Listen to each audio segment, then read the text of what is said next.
घेतलंस ना सगळं?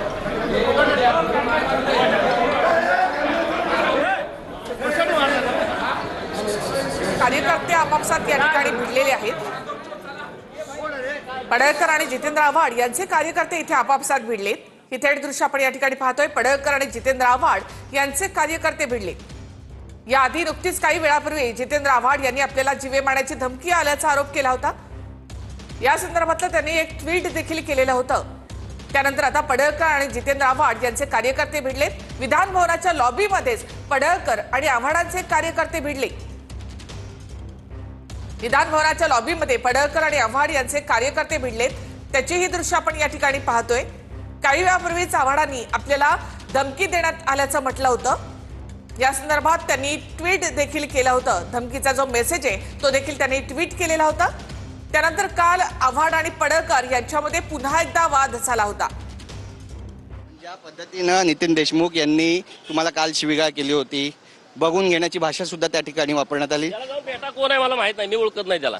पण थेट आता वाद पेटला असं म्हणावं राष्ट्रवादी आणि भाजप आमने सामने। मला माहितच नाही ते कोण आहे, मी बघितलं नाही त्याला। जितेंद्र आव्हाड यांनी तुमचं मंगळसूत्र चोर असा उल्लेख केला होता, यानंतर हे सगळं प्रकरण पेटलं असं म्हणलं। तुम्ही आता काय मला प्रश्न विचारताय, मी याच्यावर काय बोलणार? तिथं मी निघालो होतो, तिथं तो विषय झालाय, तुम्ही बघा जाऊन। पडळकर यांची आता भूमिका नेमकी काय असणार? हा वाद मिटला समजावा की वाढला समजावा? कारण त्या गटाकडून पण आता उत्तर दिलं जाईल असं म्हणतात। नेमकी भूमिका काय गोपीचंद? मी निघालो, परत येतो। उत्तर दिलं जाईल तुमच्याकडे। तर आव्हाड आणि पडळकर यांचे कार्यकर्ते विधान भवनाच्या लॉबीमध्येच या ठिकाणी भिडले। कार्यकर्त्यांमध्ये अक्षरशः हाणामारी इथे झालेली आहे।